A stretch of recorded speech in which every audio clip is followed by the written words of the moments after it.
네, 학생 여러분, 반갑습니다. 연휴는 잘 보냈는지 모르겠습니다. 이번 한글날도 또 역시 휴일이라서 여러분들의 PT1 발표를 온라인으로 녹화로 진행하겠습니다.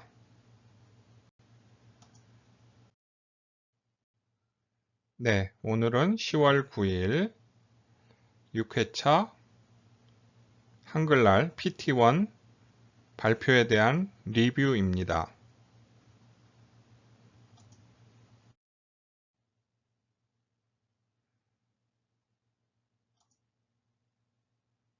PT에 대한 문제는 다음과 같죠. 임의의 도시를 하나 선정하고 그 과거 인구 변화 자료를 입수한 뒤 등차급수 및 등비급수, 회귀분석, 지수곡선법 혹은 머신러닝까지 여러 가지를 사용해서 인구를 추정하고 비교하는 것입니다. 그리고 3분에서 5분 사이로 PT를 만든 뒤 그 영상을 유튜브에 올려 링크를 제출하는 거죠. 한 조는 4명까지 가능합니다.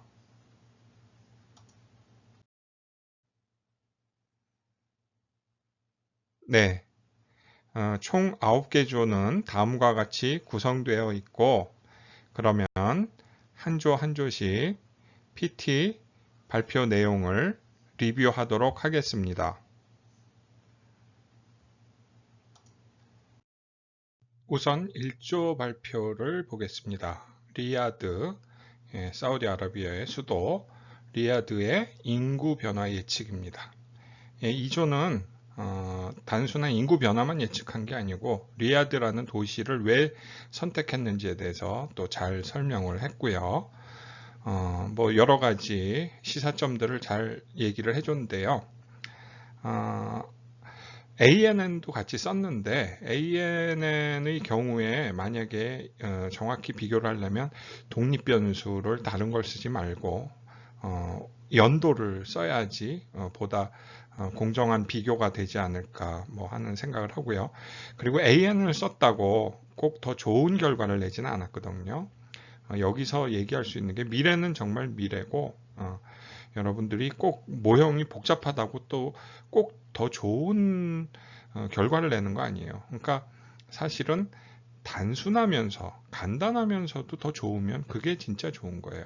그게 이제 뭐 오컴의 면도날 뭐 이런 얘기가 있는데 그 가급적 방법이 간단할수록 더 좋다. 만약에 퍼포먼스가 비슷하다면 그게 더 중요한 그런 교훈이 아닐까 생각해 봅니다.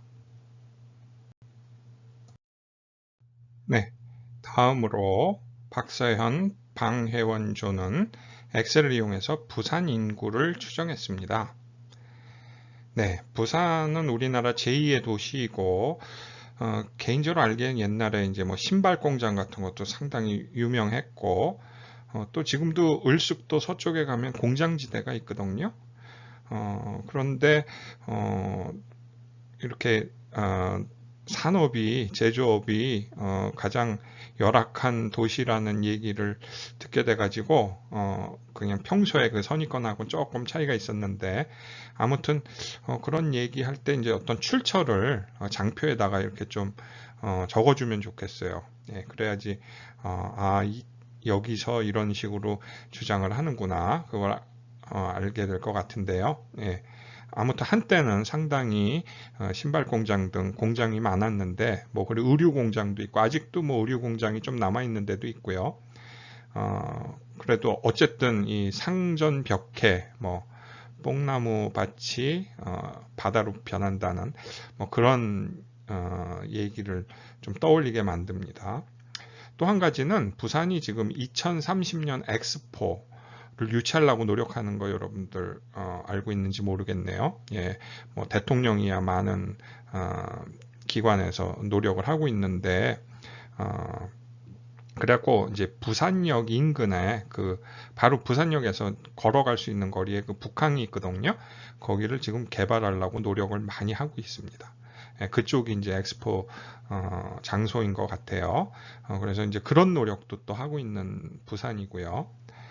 그리고 또 한 가지는 이제 예측 인구하고 이제 각 방법 간에 이렇게 비교를 했는데, 아까도 얘기했지만 예측은 예측이거든요. 그러니까 예측 자료를 쓰지 말고 실제 자료를 가지고 실제로 인구 증가가 된 그런 자료를 가지고 했으면 더 좋지 않았을까 하는 그런 아쉬움도 약간은 남습니다만, 전체적으로 또 부산에 대해서 새로운 발견을 하게 되어 좋았습니다. 다음으로 3조의 발표를 보겠습니다. 3조는 화성시의 인구 변화 및 인구 추정을 했는데요. 화성이 어디 있는지 혹시 아는 학생도 있지만 모르는 학생도 있을 것 같아서, 우리가 이제 분당에서 더 내려가다 보면 오산, 평택, 안성 뭐 가기 전에 그 훨씬 전쯤에 거기 보면은 화성이라는 데가 있죠. 근데 이제 화성 중에서도 이제 특히 동탄을 지금 얘기했는데, 동탄이 요즘에 신도시가 상당히 큰 도시가 되니까요. 그래서 한때는 이제 화성이 좀 범죄가 많은 도시라는 오명도 쓴 적이 있는데, 요즘에는 인구 증가율이 높은 도시로 이렇게 설명이 되고 있어서 또 흐뭇한 점도 있고요. 그 이유는 이제 젊은 인구가 많아서 그런 거라 그러는데, 그게 이제 또 어떤 인구 증가라는 게 상당히 중요하겠죠. 우리가 인건비나 교육비, 사교육비 때문에 사실 요즘에 출산율이 세계에서 이렇게 찾아보기 힘들 정도로 상당히 인구가 소멸하는 그런 국가라는 요즘에 또 지적도 있긴 있는데, 그거에 반하는 곳이라서 이제 또 좋은 지역이 되겠습니다. 실제로 예측할 때 엑셀을 이용해서 이렇게 예측했는데, 아마 그 추세선을 이용한 것 같아요. 근데 사실 추세선에 나와 있는 그 선형이라는 거 있죠. 그거는 바로 최소 제곱과 같은 방법이에요. 예. 그러니까 y는 ax 플러스 b의 그 a하고 b 구하는 거거든요. 그러니까 사실은 최소 제곱법으로 한 거하고 여러분들이 거기서 선형 기법을 쓴 거하고는 사실은 결과가 같아야 되는데, 그게 다르다면 뭔가 조금 어디인가 오류가 있다는 얘기가 될 것 같아요. 물론 이제 엑셀에는 그 선형 방법 말고 다양한 비선형적인 방법, 다양한 함수를 써가지고 비선형적인 방법이 있는데, 여러분들이 이제 거기 있는 방법만 비교하는 게 아니고 거기다가 또 나름대로 또 새로운 방법까지 더 넣으면 더 좋을 것 같기도 하고, 또 아까 전조에서 얘기했지만 그 ANN의 독립 변수들도 그냥 연도 말고 다른 거를 좀 고려해 가지고 실제로 인구 추정할 때 이제 어떤 변수들이 좋을까, 독립 변수들이 좋을까, 그런 것까지도 앞으로 더 고민해 보는 그런 시간들을 가지면 참 좋을 것 같습니다. 네, 다음으로 권찬영 하체영조의 인구수와 물 연관성에 대한 발표를 리뷰해 보겠습니다. 네, 이 조는 서울과 화성을 또 이렇게 비교를 해봤는데요. 일단 그 동탄이 있는 화성에 대해서 얘기를 할 때 그 인구 변화를 이제 추정은 하는데, 재밌는 게 신도시가 일단 지정되기 전과 지정된 후가 또 좀 인구 수가 외부에서 올 수도 있고 또 그런 게 있을 거고요. 또 일단 개발할 때는 어디 딴 데 이주를 해 가거든요. 그러면서 또 이제 공사를 하기 때문에 공사를 위한 또 물이 필요할 수도 있고요. 그리고 또 입주하고 나면은 또 입주한 후에 또 그 인구의 그 변화 성향이 또 바뀔 것 같아요. 그래서 그런 다양한 어떤 성격들이 존재하기 때문에 인구 변화의 어떤 그 성격들이 존재하기 때문에 그게 이제 균질하지는 않을 수도 있고, 그거를 이제 어느 윈도우를 가져다 대느냐에 따라서 또 결과가 바뀔 수가 있지 않을까 하는 생각도 해봐요. 그래서 어떻게 하는 게 과연 그러면 공정한, 보다 객관적인 예측이 될 수 있을까? 한번 그런 것도 여러분들 좀 고민을 해보면 좋을 것 같아요. 나도 뭐 어떤 답은 없고요. 이 사실은 그동안의 그런 엔지니어링 회사에서 하는 방법은 그냥 간단하게 이런 공식 가지고서 했는데, 그런 게 아니고 이제 여러분들은 조금 더 지금까지 존재하지 않았던 그런 고민에 대해서 해법을 제시하는, 그게 어떻게 보면 이제 그 스마트 시티 학과가 새로 나온 학과인데, 여기서의 여러분들의 정체성이나 그런 여러분들의 어떤 가치가 더 올라가려면 그런 거를 한번 고민해보고 누구보다 먼저 여러분들이 그런 제시를 하는 게 되지 않을까, 그런 방법론을 여러분들이 만드는 사람들이 돼야 되지 않을까 하는 그런 생각을 해보고요. 이조는 특히 그 물 사용량도 같이 또 예측하고 고려해서 좋았습니다. 이제 한 가지는 뭐냐면 시간이 없어서 그런 건지 모르겠는데 이 화면이 막 앞뒤로 현란하게 움직여가지고 어쩌다 보면 그거 쫓아가기가 좀 힘든 점이 있었어요. 혹시 내가 발표할 때 좀 그런 면을 보여서 학생들이 따라하는 건지는 모르겠는데, 예, 프레젠테이션 보통 이제 큰 공간에서 이제 하는 경우도 있고 그래서 조금 더 발표에 관성력이 있었으면 더 좋겠습니다. 네, 다음으로 김찬영, 한서희 학생의 제주도에 대한 인구 변화 추정에 대해서 발표를 리뷰해 보겠습니다. 예, 제주도라는 데가 한때는 관광지로 상당히 유명했고, 뭐 한때는 또 신혼여행지로도 유명한 적이 있었어요. 뭐 옛날에 해외 나가기가 힘든 그런 시절도 있었거든요.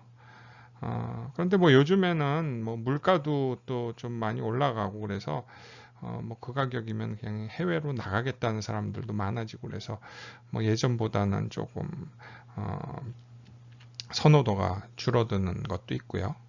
또 하나는 제주도에서 이제 투자를 많이 하면 영주권을 주기도 하거든요. 그래서 그것 때문에 외국인들이 영주권을 받으려고 와서 이제 그래서 이제 인구가 좀 늘어나는 그런 경우도 있습니다. 여기에 그 뭐 적용된 방법론은 뭐 다른 조하고 뭐 대동소이하고요. 근데 이제 한 가지는 맨 마지막에 그 평균치를 이렇게 제시를 했거든요. 예, 그래서 그런 거를 이제 보통 앙상블 기법이라는 얘기를 또 하기도 하는데, 앙상블이라는 거 이렇게 섞어놨다 그러죠. 어떤 건 너무 크고 어떤 건 너무 작을 때 그냥 우리가 이제 가장 잘 추정하는 거는 뭐 이런 방법들의 평균은 한 이 정도 되더라. 그러니까 또 너무 크거나 너무 작은 그런 오류에 빠지지 않게 평균을 따라가는 그런 제시법이 될 수가 있습니다. 네, 다음으로 이정화, 한다경, 지인 학생 조에서는 인구 증가 요인 분석과 미래 인구 예측이라는 제목으로 인천 서구하고 강원 원주시를 이렇게 대상으로 분석해 봤습니다.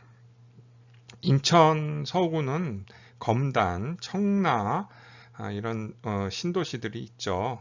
그래갖고 사실 인천공항과 이쪽에 사람하고 물류가 많아질수록 앞으로 더 발전 가능성이 있는 그런 데인데, 또 반대로 생각하면 만약에 이제 그렇지가 않다면은 발전하기에 어떤 억제가 될 수도 있는, 그래서 우리는 그쪽이 잘 개발이 될 수 있도록 그리고 발전할 수 있도록 바라야 되는 그런 상황이 아닐까 생각해 봅니다. 뭐 어떤 발전도 뭐 그냥 자연적으로 되는 거는 없거든요. 이제 사람들이 다 노력을 해야 되기 때문에, 그런 노력의 또 결과물이 발전이 아닐까 그런 생각도 해봤습니다. 그리고 또 한 지역은 이제 원주죠. 원주는 사실 뭐 강원도에 속해 있어서 강원도 하면 상당히 멀다 생각을 하는데 뭐 실제로는 수도권 바로 옆이잖아요. 뭐 춘천도 그렇게 멀진 않고요. 이제 강릉 쪽은 멀리 있죠. 뭐 산 넘고 가야 되니까 그렇긴 한데 사실 원주는 가까운 데입니다. 그래서 학교에서 지하철 타고 여러분들 그 내려가면 임해역에서 이제 그 경강선이라 해서 뭐 그게 이제 어, 경 경기도에서 강원도를 잇는다 그래서 이제 그렇게 얘기가 나오는 것 같은데 그 임해역에서 이렇게 가다 보면은 뭐 광주, 뭐 이천, 여주, 뭐 곤지암 뭐 이런 데 지나가잖아요. 그러면은 바로 그 다음이에요. 지금은 거기에 연결이 안 돼 있는데 이제 지하철 뭐 전철이나 이런 걸로 거기를 좀 철도로 더 연결하면 바로 그 다음이 원주거든요. 그래서 원주는 그렇게 멀지는 않은 수도권 바로 인접 지역입니다. 그래서 뭐 나름대로의 어떤 그런 발전 가능성이 있지 않을까 생각을 해보는 데고요. 이제 실제 분석에 있어서는 지수곡선법이 이제 가장 높게 나왔다 그러는데 사실 지수곡선법에서 그 지수값이 뭐가 나오냐에 따라서 이게 정말 갑자기 급증을 할 것이냐 아니면은 그렇지 않을 거냐를 우리가 판단해 볼 수 있는데 1.0 지수값 1.0을 기준으로 그보다 높으면은 갑자기 팍 뛸 수가 있고 그보다 낮으면 아까 전조에서는 그것보다 낮았는데 값이 그러다 보니까 뭐 아무리 해가 지나가도 더 올라가지는 않습니다. 그리고 이제 지수곡선법을 사용할 수 없기 때문에 이제 발전하지 않는 오히려 인구가 감소하는 데를 못하겠다는 이런 얘기를 하는데 사실 뭐 수업 시간에 하모니 서치 같은 그런 최적화 방법으로는 풀 수 있다라는 얘기를 했거든요. 네, 기존의 방법이 지금 이게 좀 복잡하게 뭐 편미분도 써야 되고 아니면 로그도 취해야 되고 그러는데 그럼 어려운 방법을 써도 사실 못 푸는 거를 또 어떻게 보면은 최적화 방법 쉬운 뭐 하모니 서치나 이런 걸 쓰면은 풀 수 있다는 건 어떻게 보면 아이러니한 얘기일 거예요. 그러니까 무슨 얘기냐면 꼭 방법이 어렵다고 결과가 더 좋은 게 아니라는 거. 그러니까 뭐 그게 중요한 얘기일 수 있죠. 아까 뭐 오컴스, 뭐 면도날 뭐 이런 얘기도 했지만 예, 가급적 쉬우면서도 잘 풀어주는 방법이 좋은 방법이다. 뭐 이제 이런 얘기를 다시 한번 또 상기시켜 볼 수가 있고요. 그래서 이제 추후에 뭐 최적화 이론 강의가 개설되면 한번 또 그때 더 자세한 내용들을 배우면 좋을 것 같다는 그런 생각을 해보고요. 마지막으로 이제 그 결론에서 일자리하고 주거 환경이 중요하다는 그런 결론을 냈는데, 예, 정말로 일자리가 많아야지. 그리고 이제 주거 환경이 좋아야 인구가 증가하는 요인이 되지 않을까 생각하고, 추후에 다시 뭐 이런 어떤 인구 예측할 경우가 있다면 이런 변수들을 고려하면 좋을 것 같습니다. 네. 다음은 권준용, 이시원, 장세욱, 조혜연 학생의 발표에 대해서 리뷰를 하겠습니다. 이 조도 역시 화성시를 이제 선정을 했습니다. 화성시가 100만이 넘어간 그런 이제 특례시가 될 확률이 높아서 그 인구 증가가 되기 때문에 그래서 선정을 했다고 하는데 예, 여기 이제 뭐 또 이제 앞으로 뭐 GTX 같은 그런 호재도 있죠. 여러분들 뭐 SRT 이렇게 혹시 타본 학생이 있는지 모르겠는데 그 수서에서 이렇게 내려가다 보면 이게 매진이 잘 돼요. 예, 이 매진이 많이 되는 이유가 수도권 정체가 또 큰 문제일 것 같은데 그러니까 뭐 동탄이나 뭐 하여튼 이쪽으로 내려가는 인구가 예, 서울에서 내려가는 인구가 많기 때문에 그래서 이제 매진이 이쪽 부분에서 되는데, 그것을 그런 어떤 병목 현상을 뚫어줄 수 있는 방법 중에 하나가 또 GTX 같은 거가 될 수도 있고요. 아니면은 또 뭐 또 노선을 좀 철도를 더 놓는다든지 뭐 그런 방법도 있겠죠. 아무튼 이쪽에 인구가 많아지다 보니까 또 수도권 쪽에 그 고속철에 또 문제들이 있는데, 그런 것들을 앞으로 또 새로운 철도가 나오면서 좀 해결을 했으면 하는 개인적인 바람이 있는 그런 도시입니다. 이 조는 자료를 세 구간으로 나눠 가지고, 첫 구간은 그냥 예측하고, 두 번째는 이제 검증을 하면서, 세 번째는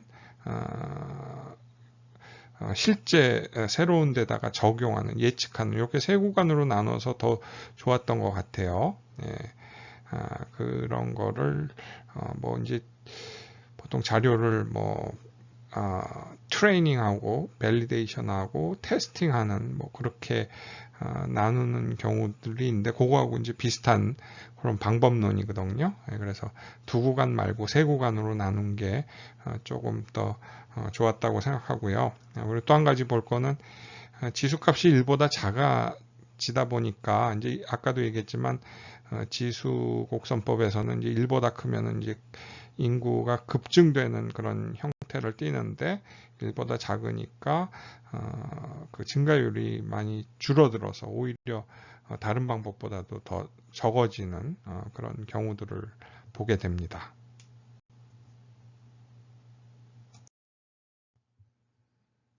네, 다음으로 송민경 학생의 발표를 리뷰해 보겠습니다. 이 송민경 학생은 수원시 인구 예측을 했다는데, 이제 자기가 거주하는 지역이 수원이라서 특별히 더 관심을 갖게 되었다 그러죠. 일단은 혼자 했는데도 뭐 여러 명이 한 거, N명이 한 거하고 뭐 이렇게 손색이 없어요. 예, 그러면은 또 오히려 혼자를 했기 때문에 또 더 그만큼 잘한 것도 있습니다.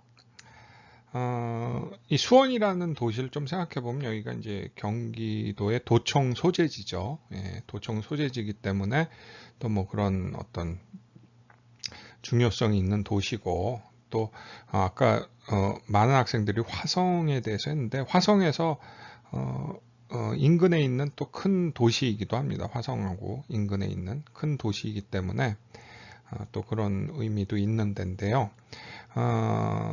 아까 그 뭐 다양한 방법들에 대해서 이제 그 장표에다가는 뭐 그동안 그 이론적으로 뭐 어떤 방법은 어떤 데 쓰이고 어떤 건 어디에 쓴다 그러는데, 사실 글쎄 내가 직접 해보지 않으면은 그게 오히려 선입견을 주는 것 같아요. 뭐 어떤 인구 변화가 큰 도시에는 어떤 특정한 방법을 써야 된다. 이거 자체도 좀 글쎄 뭐 나름대로 어떤 과거의 데이터를 분석해 놓은 결과긴 하겠지만, 그거보다는 방법은 방법이니까 한번 내가 해보는 게 의미가 있는 그런 걸 것 같고요. 그리고 그래서 그게 안 맞을 수도 있어요. 그러면 여러분들이 새로운 이야기를 여러분들이 만들면 되는 거예요. 그 자료를 바탕으로, 객관적 근거를 바탕으로.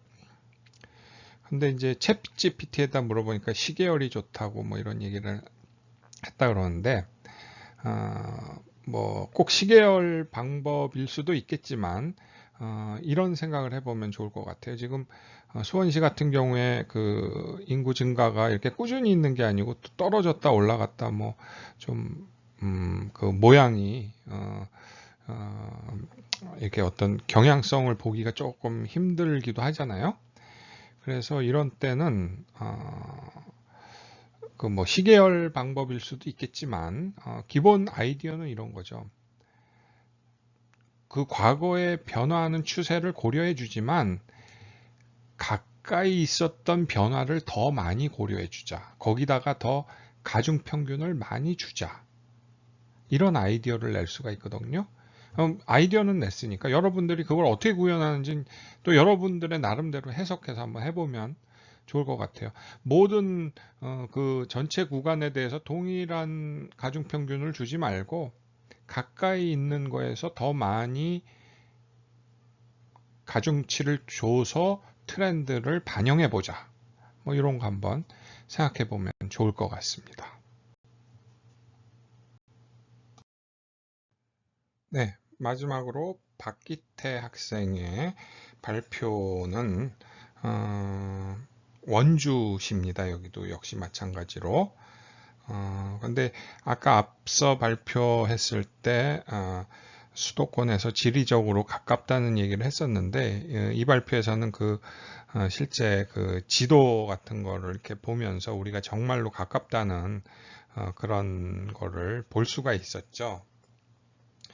예, 그래서 지리적인 그 맵을 통해서 우리가 원주가 수도권 접근성도 좋고 또 그래서 장래에 또 발전할 가능성도 많고 또 어떤 시 차원에서 지원도 많다라는 그런 것까지 알 수 있게 된 그런 발표였다고 생각합니다. 혼자인데도 역시 잘 해줬습니다. 네, 이상으로 모든 학생들의 발표를 다 잘 들었습니다. 모두 수고 많이 했고요. 다들 진짜 열심히 해서 별로 점수상으로 변별력은 안 나올 것 같아요. 그래서 결국은 이 상대평가인 이 과목에서 안타깝지만 시험을 통해서 아무래도 변별이 조금 돼야 되지 않을까 하는 생각을 해보고요.